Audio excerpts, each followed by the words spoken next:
But finally, Vizag will be the capital. 200%. Vizag.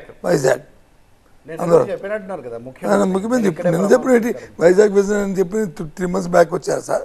అదే ఎప్పుడు ఆయన వచ్చినప్పుడు రవి గారు 3 నెలల కిందటే ఒక విజన్ డాక్యుమెంట్ ఇచ్చారు. నేను ఎలక్షన్ అయిన తర్వాత నాకు కాన్ఫిడెంట్ నేను ఇక్కడే ప్రమాణం చేస్తానని కూడా కానీ వైజాగ్ ప్రజలకు ఇష్టం ఉందా విశాఖపట్నం క్యాపిటల్ కావడం అనేది ఒక చర్చ నడుస్తుంది. ఎందుకోసం అంటే ఎమ్మెల్సీ ఎన్నికల్లో మీ ఓటమే దానికి ఒక ఎగ్జాంపుల్గా చూపిస్తున్నాయి విపక్షాలు. సార్ ఎమ్మెల్సీ ఎన్నికల్లో ఇప్పుడు కూడా గ్రాడ్యుయేట్స్ టీచర్స్ నేను కాంగ్రెస్ పెట్టినప్పుడు ఎప్పుడు గెలలే. అయితే బీజేపీ గెలిచింది లేదా కమ్యూనిస్ట్ గెలిచే తప్ప కాంగ్రెస్ ఎప్పుడు గెలలేదేమో. దాన్ని అయితే కాంగ్రెస్ పార్టీ రాష్ట్రంలో పోయింది, ఉమ్మడి రాష్ట్రాల్లో అవన్నీ కాదు కదా. చాలా సందర్భాల్లో మీరు ట్రబుల్ షూటర్ లాగా ఏ సమస్య వచ్చినా ముందు ప్రకటన ఇవ్వడానికి వ్యాఖ్యానించడానికి మీరు వస్తుంటారు.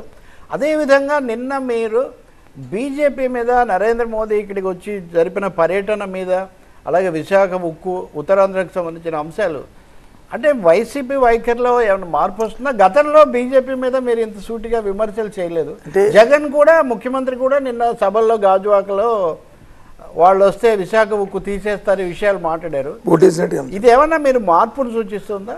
మార్పు కాదు సార్, మేము ఎప్పుడు కూడా ఫెడరల్ వ్యవస్థలో కేంద్రంలో ఉన్న ప్రభుత్వంతోనే సత్సంబంధం పెట్టుకొని రాష్ట్రాల ప్రయోజనాలకు వచ్చి ఎక్కడ కూడా ఇబ్బంది లేకుండా ఉండాలని కోరుకునే వ్యక్తులు. పార్టీ విధానానికి డిబేట్ లేకుండా కానీ ఫెడరల్ వ్యవస్థలో వచ్చి కేంద్రంలో ఏ అధికారులు ఎవరు ఉంటే వాళ్ళతో దాన్ని ఆ పార్టీ వచ్చి మా మీద విమర్శలు చేస్తున్నప్పుడు గుడివింద కింద మచ్చలాగా వాళ్ళ కింద ఏ మచ్చ ఉందో తెలియకంట మేమంతా తెల్లగా ఉన్నాం అనుకుని 1,000 చూపెడితే 3,000 మన కాస్త చూపెడతాయి. పబ్లిక్గా ఎప్పుడూ లేదు, దేశ చరిత్రలో ఎప్పుడు లేకుండా ఈ ఎలక్ట్రానిక్ బాండ్స్లో 7,000 కోట్ల రూపాయలు వచ్చి ఒక పార్టీకి వచ్చిందంటే ఎందుకు ఇస్తారు సార్ ఎవరైనా? Electoral bonds electronic బాండ్స్లో